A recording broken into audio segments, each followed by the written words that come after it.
2021 թվականի փետրվարի 4-ին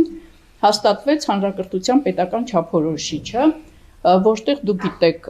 վերջնարդյունքներ, կարողունակություններ ներկայացված են։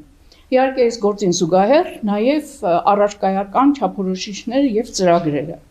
Եվ նախարարությունը մեզ անընդմեջ ճնշում էր, որ թեթևացրեք, հնարավորինս թեթևացրեք։ Այդ թեթևացումը գնում էր այն հաշվին, որ հասարակությունը 4 կողմից մեզ ուրեմն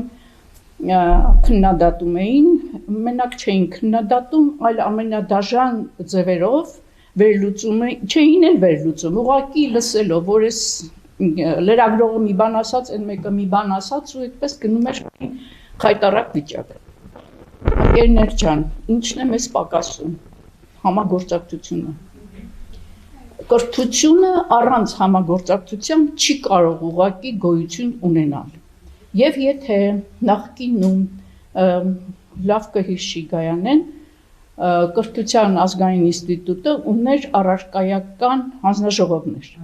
Եվ այդ առարկայական հանձնաժողովները հավաքվում էին Մարտիրոսյան Վիկտորի ղեկավարությամբ եւ այս դժվար հարցերը ճիշտ է ընդեղել էինք շատ կռվում, շատ էինք վիճում, բայց վերջը գալիս էինք ընդհանուր եզրակացության։ Եվ այդտեղ մասնակցում էին տարբեր մարդիկ, դպրոցներից հավաքված,